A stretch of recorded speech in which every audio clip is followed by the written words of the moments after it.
El mensaje que yo quiero compartir en esta mañana se llama ¿qué significa tener el Evangelio? Amén. Puedes tomar nota. Si estás tomando nota, toma nota, porque realmente si tú meditas en esto te va a ayudar. Y yo quiero empezar con el libro de libros. Toda la Biblia es inspirada por Dios, es útil para enseñar, para instruir, para redarguir y para corregir en toda justicia. Pero yo quiero empezar con Génesis, porque en Génesis está todo. Amén. Amén. Amén. Hermano, acá leemos Génesis, pero tú lees el resto de la Biblia, ¿ok? Amén. Pastor habla de Génesis, otra vez Génesis, pastor. Hermanos, ¿por qué? Porque en Génesis está todo. En Génesis está la base de la bendición, y en Génesis está la base que nos condena o que nos maldice y que nos pone bajo un acta de maldición. Ahí se inicia todo. Es por eso que todos nuestros mensajes siempre van a llevarnos ¿a dónde? Génesis. ¿Por qué? Porque la palabra Génesis, ¿qué significa? Origen, principio. Muy bien.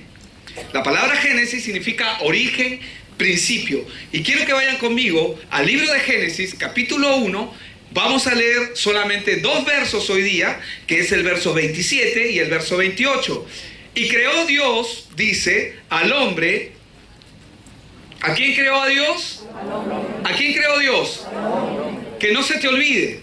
Dios creó al hombre. El hombre no desciende del mono. Amén. ¿A quién creó Dios? Al hombre. Y creó Dios al hombre a su imagen. No lo hizo como cualquiera.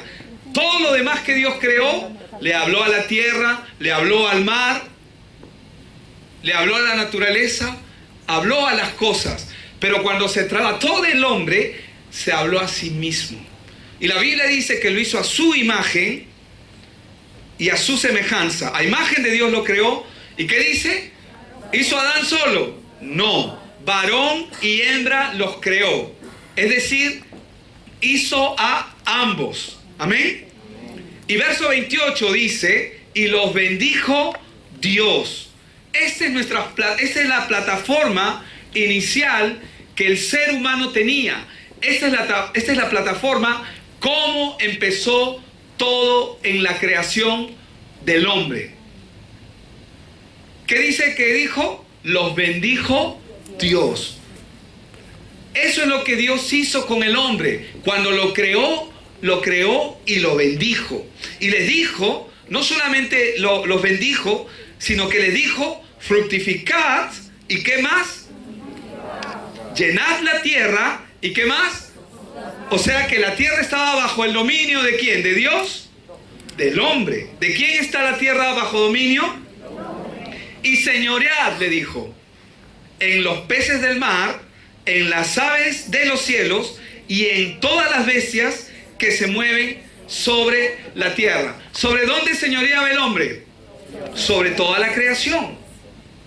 Dios creó la creación para que esté sujeta al hombre, pero Dios creó al hombre para que esté sujeto a él. Amén.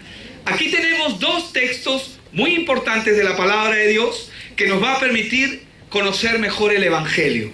Amén. Si conocemos muy bien Génesis 1:27, vamos a poder conocer al hombre, porque ese es el origen del hombre. Cuando Dios creó inicialmente al hombre, lo creó conforme a lo que la Biblia dice en Génesis 1:27. A imagen de Dios los creó. Varón y hembra los creó. Pero en Génesis 1:28, nosotros vamos a hablar acerca de otro principio que Dios estableció en el hombre. Estableció un principio que se llama el principio de autoridad. En Génesis 1:27, nosotros vemos que Dios al hombre le da identidad. Como el hombre nace y vive separado de Dios, ha buscado respuestas a su existencia, ha tratado de encontrar soluciones a su existencia, y la ciencia se ha desarrollado, y está bien que la ciencia se haya desarrollado, pero el punto es que el hombre vive separado de Dios. Y como vive separado de Dios, saca a Dios de su vida.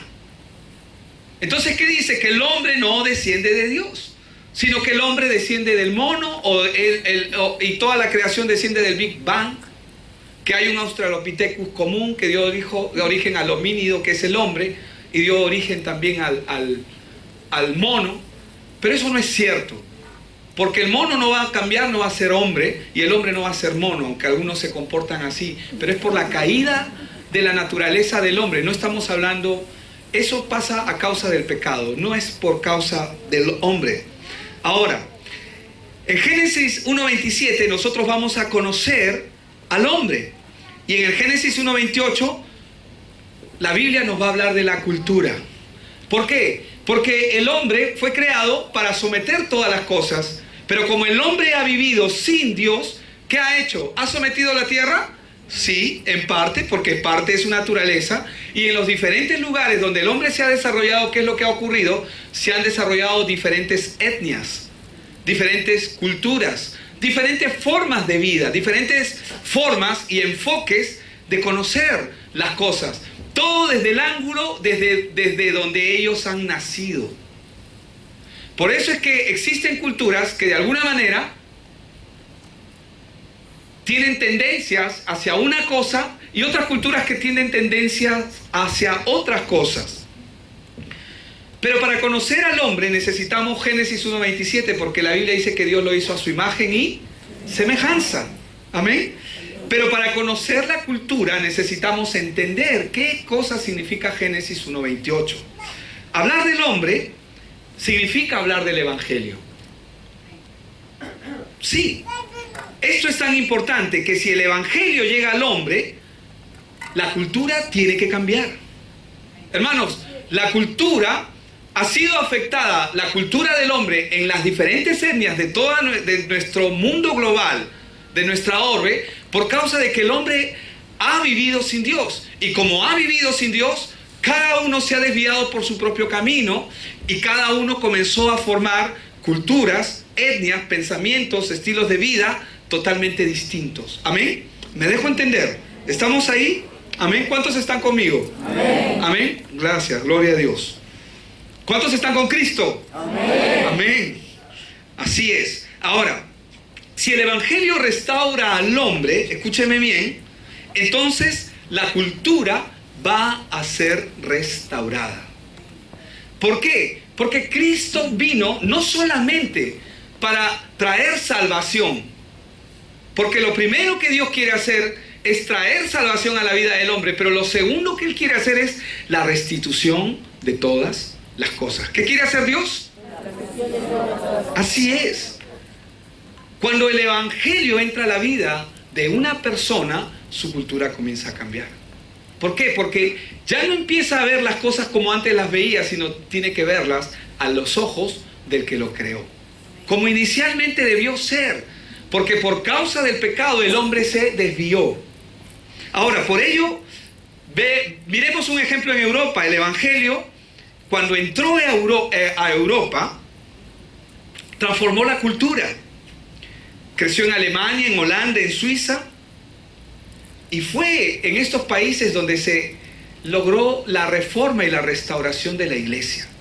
Yo vengo de un lugar que se llama Barrios Altos. Allí nací, allí viví 25 años. Y si tú vas a Barrios Altos, tú vas a ver una cultura diferente a la cultura que tú vas a encontrar en Surquillo, aunque son medias parecidas, aunque tú vas a encontrar una cultura diferente a la que hay en Miraflores. Otra es la cultura que hay en Los Olivos, otra es la cultura que hay en Puente Piedra. Todas son, a pesar de que estamos en una misma nación, porque hemos nacido en esta tierra, vivimos culturas y pensamientos con perspectivas distintas, equivocadas. Y si tú vas a Barrios Altos, el lugar donde yo nací, donde los cuchillos bailan, donde las papas están calientes y queman, eso dicen, ¿verdad? Pero hermanos, tú eres más que vencedor. Eso es para los que están sin Cristo. Pero escúchame, cuando tú vas a ese lugar, tú vas a ver miseria, pobreza y esclavitud. Miseria, pobreza y esclavitud vas a encontrar en ese lugar. ¿Por qué vas a encontrar miseria, pobreza y esclavitud? Porque tú ves a la gente que está atada en drogas y en muchas adicciones que son visibles. Los jóvenes están perdidos. Ellos no encuentran una respuesta a su problema y sus padres no las tienen. Por lo tanto, se meten en diferentes áreas. Ingresan a las pandillas, ingresan al robo y comienzan a atender tendencias. Estamos dentro de una misma nación, estamos hablando de una misma capital, pero sin embargo vemos diferentes enfoques, diferentes perspectivas.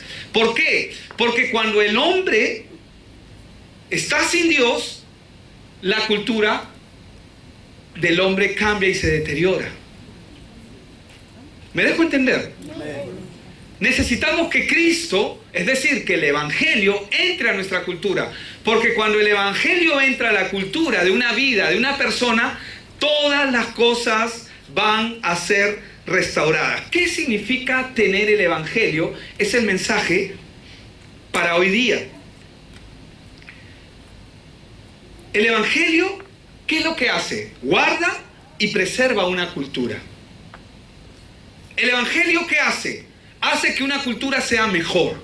No estoy hablando de religiosidad, por si acaso. No estoy hablando de andar las mujeres en falda larga y que no se corten el cabello y que no se pinten la cara. No estoy hablando de eso. No estoy hablando de que tú no puedes agarrar y dejar de hacer cierta clase de ritos. No estoy hablando de religiosidad, porque eso no es cultura, eso es una subcultura. Cultura, estamos hablando de que el hombre, cuando conoce la verdad, comienza a ser transformado. Y esta es la verdad, el Evangelio. Esta es la única verdad. Esta es la dueña de la verdad y es la única que tiene el poder de transformar. Diga conmigo, poder. Otra vez, poder. Hermanos, el Evangelio tiene el poder de transformar. ¿Amén? ¿Lo crees? Ahora tenemos que entenderlo en nuestro corazón. Puede transformar cualquier vida. La cultura debe ser utilizada para el Evangelio. Nosotros no debemos culturizarnos hacia el Evangelio, sino la cultura debe ser utilizada por el Evangelio y la cultura debe ser una herramienta para el Evangelio. ¿Cuál fue el problema inicial en Europa? La cultura ha crecido, pero el Evangelio se ha detenido. En Europa el Evangelio está detenido. ¿Sabía eso o no? Hay iglesias, hay remanentes que hay, pero hermanos, las iglesias son pocas. Si tú miras en internet y pones iglesia casino, tú vas a encontrar una iglesia bella, hermosa, que un día fue un centro de avivamiento y hoy día es un casino. Dentro de la misma iglesia. No queremos llegar a esos niveles, ¿verdad? Amén. Vamos a transformar la cultura. ¿Cómo la vamos a transformar?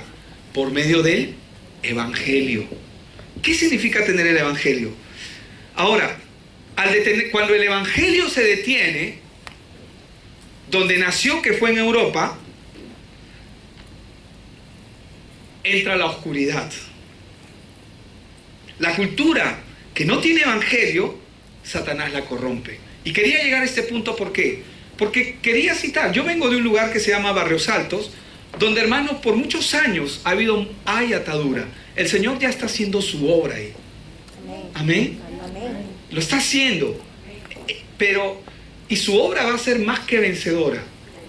¿Saben por qué? Porque las puertas del Hades no pueden prevalecer en contra de la iglesia, pero se va a levantar con aquellos que entienden el Evangelio. Que entienden qué es el Evangelio y qué hace el Evangelio y cuál es el poder del Evangelio. La cultura, al detenerse el Evangelio, la oscuridad entra. Cuando el Evangelio no está o se detiene, Satanás corrompe esa cultura. La deteriora. Si no hay educación, lo va a llevar por los peores caminos. Delincuencia, drogas. Si hay cultura, o sea, si hay desarrollo intelectual en esa cultura, el destino va a ser otro.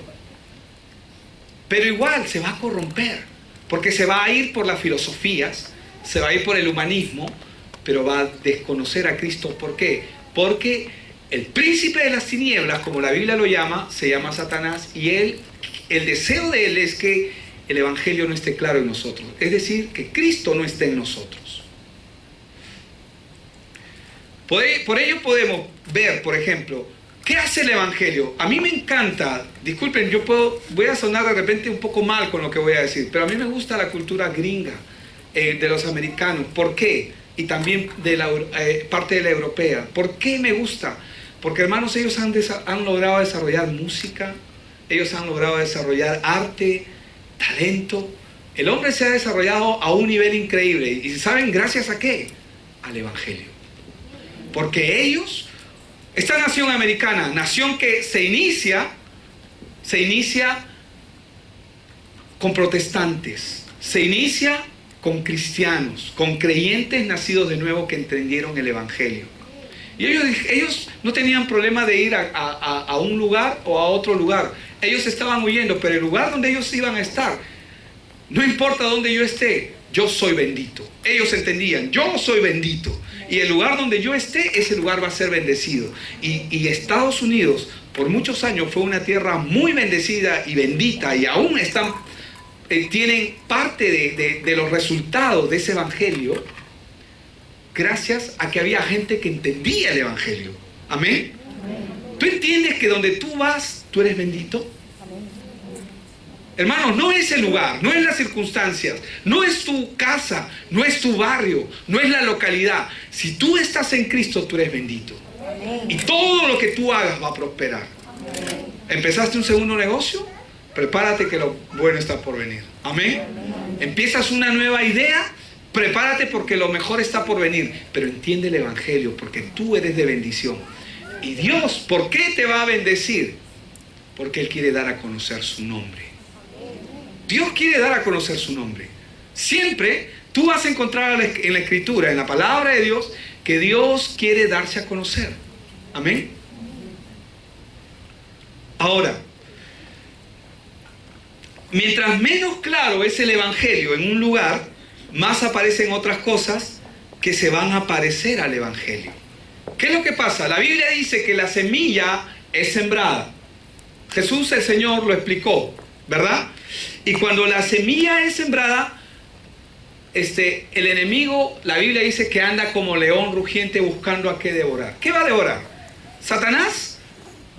Legalmente, temporalmente, el hombre está bajo su dominio. ¿Aló? El ser humano está bajo el dominio de Satanás. Pero cuando la palabra de Dios se está virtiendo sobre la vida de una persona, Satanás anda como león rugiente buscando devorar. ¿Qué quiere devorar? La palabra. Porque él sabe que si esta persona recibe la palabra, su vida puede ser transformada. Y Satanás va a tratar de que esa persona no reciba el Evangelio. Que en ese momento entre una llamada y va a usar a tu pata para que te llame en ese momento y ¡pum! Te distraigas. ¿Qué dijo? Ya me fui. ¿En qué estaba? Y eso es lo que hace el enemigo. ¿Qué hace? Te distrae. Él es un fascineroso. Ahora, mientras menos claro es el Evangelio, más aparecen otras cosas que se van a parecer al Evangelio. ¿Por qué? Porque Satanás es astuto, y como astuto que es, él va a tratar de adulterar lo que tú estás recibiendo. Es como que alguien te invita a un vaso de... Invítame un vasito de tu... Gracias. Alguien te invita a un vaso de una bebida y tú te volteas y viene alguien y ¡pum! Te echa una gota de algo. No, bueno, gracias. Bueno, ya, literal, gracias, pero no nos distraigamos. Gracias, Raquel, mujer virtuosa. Amén. Escúchame bien, hermanos. El enemigo, tú te distraes y ¡pum! Sobre lo que tú has recibido, él añade. ¿Qué hace Satanás? Añade. Añade algo que no es el Evangelio. Añade algo que va a distorsionar lo que tú estás recibiendo. El Evangelio tiene que ser puro. El Evangelio tiene que ser limpio. ¿Cómo lo distrae? Si no tenemos claro el Evangelio, cuando una persona, oye, pero lo que esa persona estaba diciendo me gusta, me agrada, porque lo que estoy recibiendo me agrada, dice el que está recibiendo la palabra, pero por ahí el enemigo vino y lo distrajo, lo fascinó. Y cuando lo distrae, ¿de qué estaba hablando? Dice, ¿qué hace el enemigo? El enemigo distrae. Y por eso existen diferentes tendencias dentro del mundo que no necesariamente están representando el evangelio. Ojo, pestaña y ceja. No necesariamente lo que nosotros estamos viendo en el mundo están reflejando el evangelio. No es necesariamente el evangelio. Hay cosas que el enemigo ha añadido. Su gota de veneno. Porque cuando tú te tomas un vaso de gaseosa o de agua, bueno, en el agua se va a sentir más claro si esta agua no está bien, se va a sentir la gota, pero en una gaseosa tú agarras y te meten una gota de veneno, tú no sientes. Pero así hace el enemigo. Así hace. Es sutil. ¿Y qué hace él? Él está buscando cómo devorar. Él no está buscando a los escogidos están escogidos. El escogido lo que tiene que hacer es prepararse y entender. Pero él está buscando a aquellos que vienen por la primera vez para distraerlos y para que no reciban esta palabra. Porque esta palabra es poderosa. Es poderosa, tiene poder en sí mismo, es dinamita, como dijo el apóstol Pablo. Si no tenemos claro el evangelio y un entendimiento completo de lo que él ha hecho, lo que esto significa, ¿qué es lo que va a entrar en la vida del creyente? Puede entrar el legalismo, puede entrar también el misticismo, o puede entrar el humanismo dentro de la misma iglesia. Porque, hermanos, ¿el evangelio para qué es? El evangelio es poder de Dios. ¿Qué es el evangelio? Es Cristo Jesús. ¿Qué es el evangelio? Poder de Dios. ¿Y qué es el evangelio? Cristo Jesús. Eso es el evangelio, no es otra cosa. Si alguien me añade algo más al evangelio, ya eso no es evangelio. Ya se distorsionó. Ya se cambió, ya es otra cosa. Pero ya no es evangelio. Ahora, ¿qué es el legalismo? Cuando te dicen, tú tienes que hacer esto, que si no haces esto, tú te vas a morir. O eres un hijo del diablo, porque no aprendes, no entiendes. Hermanos, tú lo que tienes que hacer es, conoce a Cristo. Entiende a Cristo. Porque cumplir la ley no es un acto, no se distraigan allá, por favor. El cumplir la ley no es un acto que tú puedas realizarlo por tus propias fuerzas. ¿Cuántos han querido hacer lo bueno y se han frustrado en el intento? Muchas veces. ¿Sí o no? ¿Sabes por qué? Porque la ley debe ser una consecuencia de que Cristo está en tu corazón. Cuando Él está en tu corazón, tú puedes entender el evangelio y tú vas a cumplir voluntariamente la ley sin necesidad de que alguien te diga. Un ratito, Señor, me está dando de vuelto de más. No me tientes, por favor. Necesito, pero en Cristo soy suficiente. Pero también está el misticismo. ¿Qué viene a ser el misticismo? El misticismo no es otra cosa que la gente que está buscando milagros, señales. No, en esa iglesia no se mueve Dios. Ahí no vayas. No te aconsejo. No, vete, no. Oye, se están cayendo ahí. Algo debe estar pasando. Sí, y están siendo sanados y esto y que el otro. Y vamos a ese lugar. Sí, vamos a ver qué está pasando. Y la gente está buscando señales, milagros, prodigios. Están buscando añadidura. Y no significa que el evangelio en sí mismo no tenga señales, prodigios y milagros. Los tiene, pero no son nuestro foco de atención. Te voy a dar un ejemplo de esto. Venían los 70 discípulos. Pastor, ¿no eran 12? Sí, pero Jesús también tuvo otros discípulos. 12 fueron los escogidos. Pero Él tuvo otros discípulos que fueron enviados en su nombre a echar fuera demonios, a sanar a enfermos, a hacer milagros, a hacer señales, a hacer obra de Dios, a preparar el camino. Y ellos venían corriendo, Señor, aún los demonios se nos sujetan en tu nombre. Estaban felices, estaban contentos y estaban un poquito, mira lo que he hecho. Sí, pues que por mi oración ha sido. Yo oré, por eso es que estás acá. Sí, pues, porque es que yo hice esto, pues. Es que porque, hermanos, y no es así. ¿Y saben lo que les dijo el Señor Jesús? Les dijo, cuidado, no les dijo cuidado, ¿no? Pero les dijo, yo veía caer a Satanás del cielo como un rayo. Y él les dijo, no te alegres porque los demonios se te sujetan. O sea, en otras palabras le está diciendo, no te enfoques en eso. Enfócate en que tu nombre está escrito en el cielo. ¿Por qué mi nombre está escrito en el cielo? Porque Cristo anuló el acta de maldición que había contra mi vida. Esa es la única razón por la que mi nombre está en el cielo.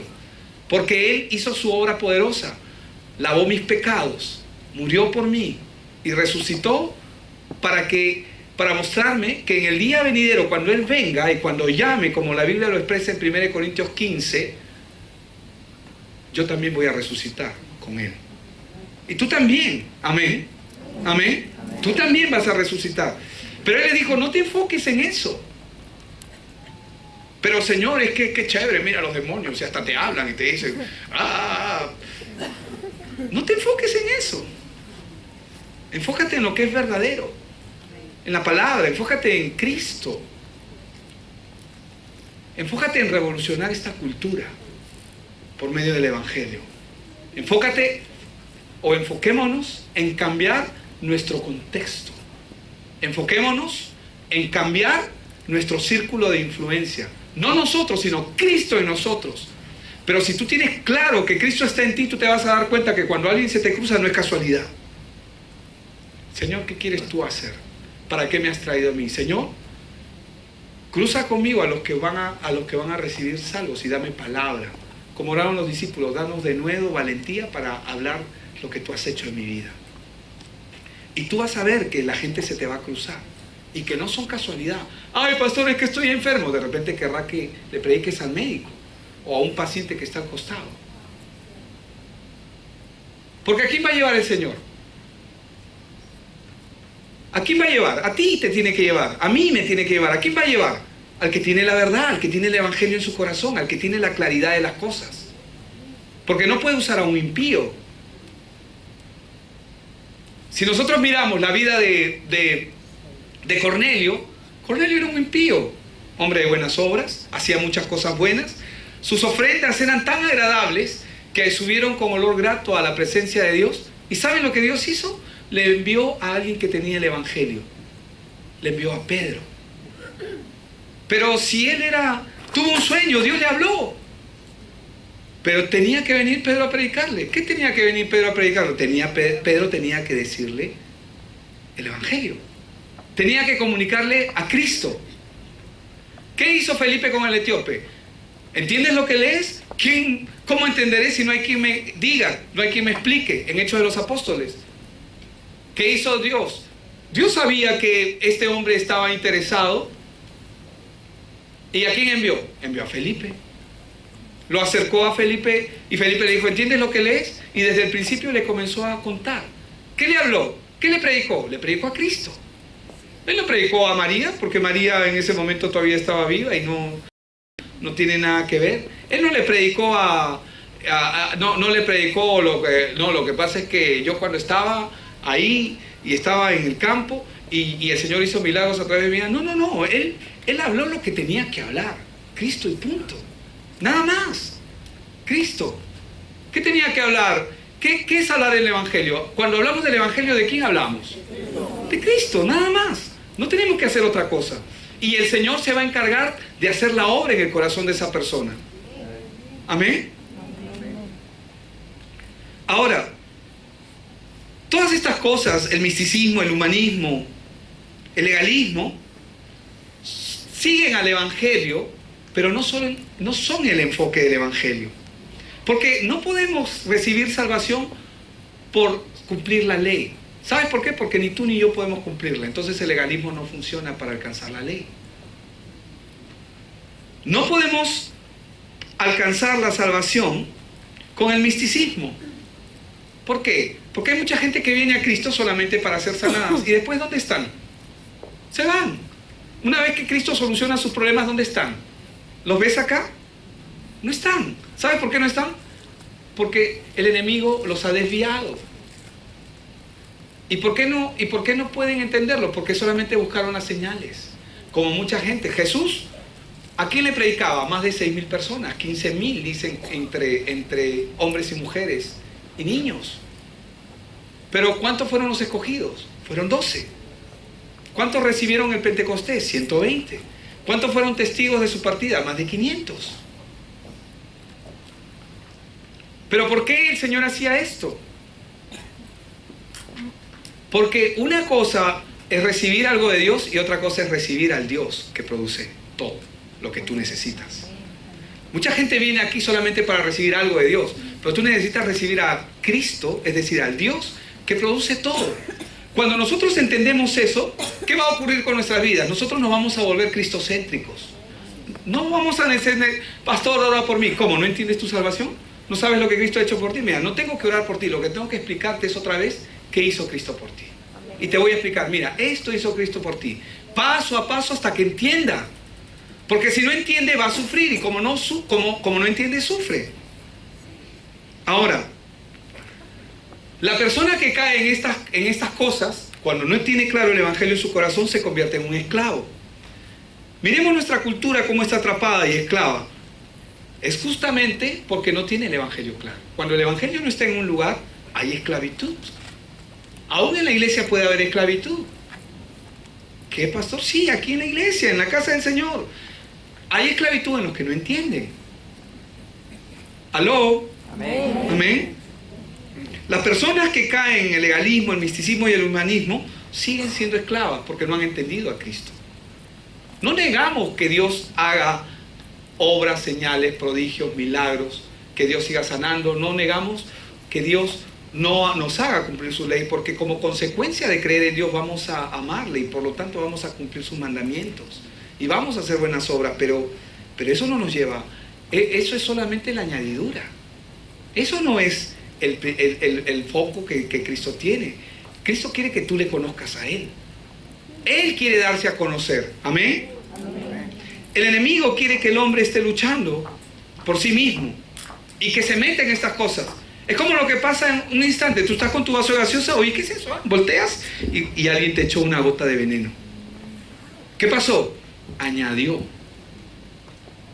Contaminó lo que estaba puro. ¿Qué estaba puro? El Evangelio. El Evangelio de hecho de los apóstoles. El Evangelio que predicó Pablo. Por eso es que la sabiduría y la filosofía de este mundo niegan a Dios. ¿Por qué? Porque Satanás no quiere que el hombre sepa. Satanás no quiere que tú conozcas esta verdad. Y la mayoría de las religiones enfatizan cualquiera de estos puntos o enfatizan las obras. Pero ¿dónde está Cristo? Cristo es el principio de todo y Cristo es el final de todo. Con Cristo empieza el Génesis y con Cristo termina Apocalipsis. Tú vas a encontrar a Cristo representado en cada uno de los libros, desde Génesis a Apocalipsis, en la Biblia. Por eso debemos enfatizar correctamente el Evangelio que predicamos. Se predica de la Biblia y la Biblia está bien, tenemos que entenderla, pero no se conoce al Cristo de la Biblia. Y cuando no se conocen te dicen, oye, ¿sabías que Dios tiene madre? ¿Y a mí qué me importa eso? ¿Qué me importa? Si la Biblia no me habla de que Dios tiene madre, la Biblia me habla de Cristo, de esa obra. Oye, pero Cristo tiene madre, ¿y qué me importa? ¿Quién inventó eso? Satanás. Para distraer, ¿por qué? Porque no quiere que Cristo aparezca. Te voy a decir algo y quizás algunos no me van a amar por lo que voy a decir, pero lo voy a decir, como tengo que decirlo. Hermanos, Satanás ha creado todas las religiones que están en el mundo, pero él ha creado una principal con la cual va a tratar de hacer el ecumenismo. Y esa religión es la Iglesia Católica. Yo no estoy hablando de la gente que va a la Iglesia Católica. Estoy hablando que esa es una religión creada por Satanás, donde se rinde culto a todo menos a Cristo. Sí, a Cristo también, pero tú le puedes pedir a este santo. Sí, a Cristo también, pero tú tienes que hablar con su mamá. Porque su mamá, ¿acaso tú no le obedeces a tu mamá? Ya él también va a obedecer a su mamá. Hermanos, la Biblia no nos habla de eso. Amén. Yo no estoy hablando de la gente que va, porque la gente va con su gran corazón. Y aún hay sacerdotes que no tienen esta verdad clara en su corazón. Y hacen cosas simplemente porque las hacen, pero no las entienden. No las entienden. No saben lo que están haciendo, no saben dónde están parados. Pero sabes, los que controlan, los que están en el alto mando de ese lugar, sí lo saben. Ellos sí lo saben. Ellos saben que están desviando al mundo y por eso van a ser juzgados. Van a ser juzgados. Hermanos, no conocer a Cristo significa que se puede sufrir más que la gente del mundo incluso. Porque se vive una vida frustrada, porque el cristianismo se convierte en una carga imposible de llevar. Hermanos, y Jesús lo dijo de esta forma: mi yugo es fácil, mi carga es ligera mi carga. Por ello es que debemos conocer muy bien a Cristo. ¿A quién debemos conocer? A Cristo. Y si nosotros podemos conocer muy bien a Cristo, entonces vamos a tener vida. Diga conmigo, vida. ¿Y sabes lo que eso significa? En el griego original es Zoe, Z-O-E, que es la clase de vida que Dios tiene. Tú vas a vivir la clase de vida que Dios tiene. Ahora, y no necesitaremos ni caeremos ni en el legalismo, ni en el misticismo, en el humanismo. Si proclamamos correctamente este evangelio, no vamos a caer en ello. ¿Por qué? Porque vamos a estar dando vida y no una religión. Amén. Como lo hemos visto en la Santa Cena, ¿por qué la iglesia primitiva tomaba pan y vino? Porque ellos entendían quién era Cristo. Ellos entendían que el pan y el vino es Cristo. Amén. ¿Qué es el pan y el vino? Es Cristo. Hermanos, y esa es la doctrina de los apóstoles. Doctrina, no se asuste con esa palabra. Doctrina significa enseñanza. Amén.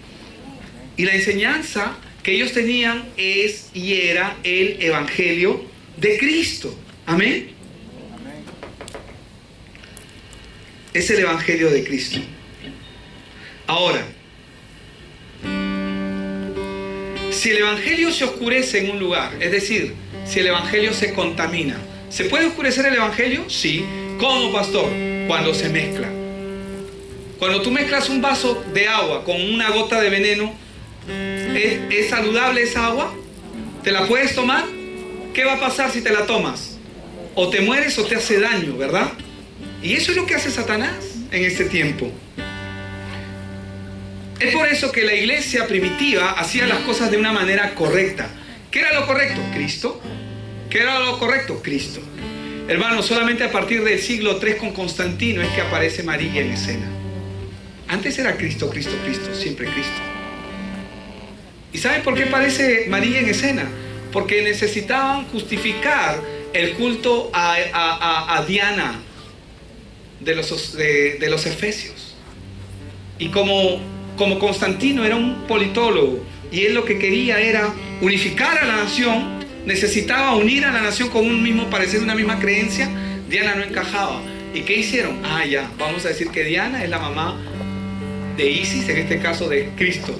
Dijeron que Isis es Jesús. Y desde ese momento Diana aparece cargando un bebé. Y supuestamente está cargando a Jesús. Totalmente satánico, antibíblico. Se paró la persecución contra la iglesia, pero se corrompió el evangelio puro. Hoy, en este tiempo, Satanás está haciendo lo mismo. ¿Cómo lo hace ahora? Te engaña y te lleva por tendencias. Si el evangelio se oscurece, entonces el mundo cae en esclavitud. ¿Por qué? Porque ¿quién reina en las tinieblas? ¿Quién reina en las tinieblas? Satanás reina en las tinieblas. La Biblia dice que no tenemos lucha contra carne y sangre, sino contra principados, contra potestades, y dice claramente, contra los gobernadores, ¿de qué? De las tinieblas. Los gobernadores de las tinieblas. Satanás es un gobernador de las tinieblas.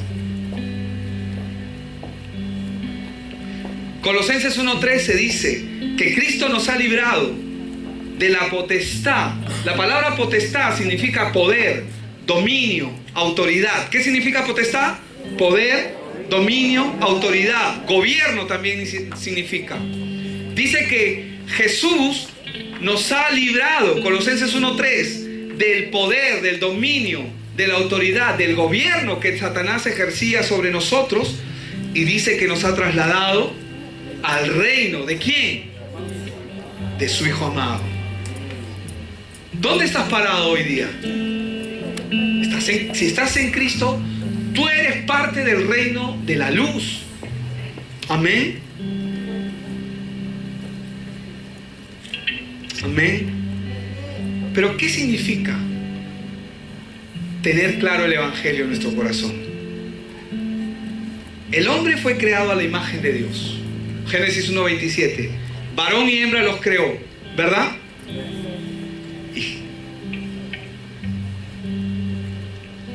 Cuando Dios creó al hombre a su imagen, ¿qué le dio? Lo primero que le dio fue identidad. ¿Quién soy? ¿De dónde vengo? ¿A dónde voy? ¿Por qué mis padres son estos? ¿Por qué mis padres no fueron aquellos? Esa es la pregunta que se hace el mundo, la gente que no entiende a Cristo. Pero Dios te está diciendo, yo te hice a mi imagen y a mi semejanza. Tú eres mi creación, eres mi hijo. Cuando yo te creé, dice el Señor, yo te hice con mi espíritu. Lo primero que Dios le da en Génesis 1:27 al hombre es identidad.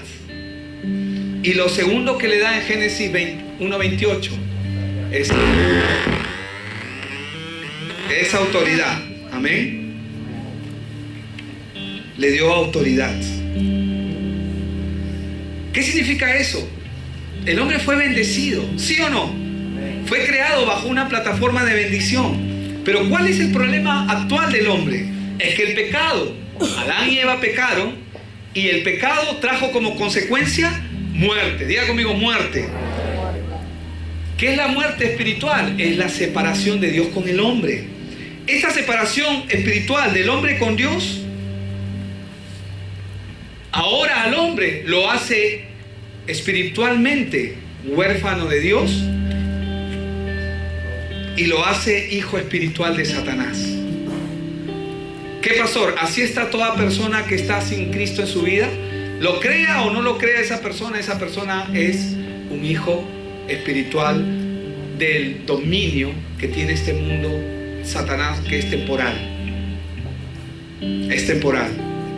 Y por lo tanto, como es hijo espiritual de Satanás, está bajo el dominio del pecado. ¿Qué significa eso? Que el pecado lo domina. Estaba sometido. Y lo peor es que vive oprimido. Esa es la condición en la que quedó el hombre. Vive oprimido por Satanás y por su reino de muerte. Todo ser humano que nace en este mundo, escúcheme bien, todo ser humano que nace en este mundo nace con este problema espiritual. ¿Quién quiere seguir viviendo con ese problema espiritual? ¿Quién quiere ser hijo del diablo acá? Nadie. Dios, Cristo Jesús, vino a solucionar ese problema. Es por esta razón que como está huérfano espiritual y el dominio que se ejerce lo hace Satanás, es por esta razón que no puede sujetarse a Dios ni a su palabra. Trata y comienza a ponerse reglas, normas y busca. ¿Y qué sucede con esta persona? Sufre sin conocer la verdadera razón de su sufrimiento. Y trae como consecuencia problemas físicos, como enfermedades incurables, insomnio, accidentes.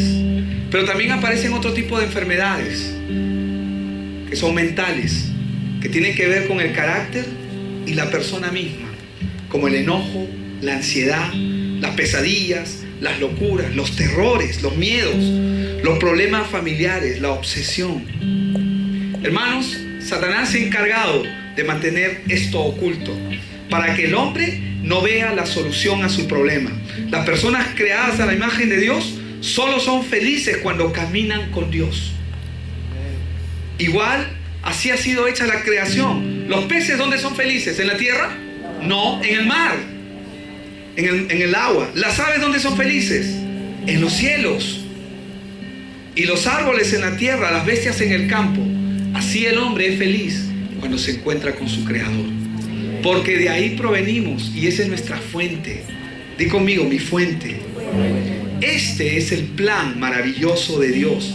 Esto es el Evangelio. Amén. Que su creación esté unida a Él. Dios caminando con el hombre. Para eso vino Cristo Jesús. ¿Para qué vino Jesús? Para que otra vez yo pueda caminar con Dios. En Él, en Cristo Jesús, yo camino con Dios. ¿Para qué vino Jesús? Para que otra vez el hombre pueda caminar con Dios. Si yo recurro a María, ¿podré caminar con Dios? Si recurro a un santo, a los apóstoles, si recurro al pastor, al líder, no. ¿A quién tengo que recurrir? A Cristo. Si recurro a Alá, a Buda, no va a pasar nada. Dios lo hizo a través de Cristo. En Él reunió todas las cosas. En Él restituyó todas las cosas. Y saben, este problema que el hombre tenía no puede ser resuelto por el hombre, solamente podía ser resuelto por Dios. Entonces, ¿qué hizo Jesús por mí? Colosenses 2:14. Él anuló el acta de los decretos que había contra nosotros, que nos era contraria, y la quitó de en medio, clavándola en la cruz, dice. Y dice que despojó a los principados y a las autoridades, y los exhibió públicamente, triunfando sobre ellos en la cruz. El día que tú recibiste a Cristo, tú tienes que saber qué pasó ese día. ¿Qué pasó el día? Si tú me preguntas a mí, ¿qué pasó el día en que yo recibí a Cristo? ¿Sabes lo que pasó ese día? El acta de maldición que había sobre mi vida fue anulada. Eso pasó. Amén. ¿Y cuál es esa acta? Esa acta está en Génesis 3, del 17 al 19. ¿Y qué es? Maldición con dolor todos los días de tu vida. Ese es el acta de maldición. Maldición con dolor todos los días de tu vida. Fracasos, afanes, angustias. Adán, después de que quedó separado de Dios, Satanás se hizo su señor. Y Dios le dijo: por tu causa la tierra será maldita. ¿Y qué pasó? Antes la tierra producía cosas maravillosas. La fruta era limpia, pura.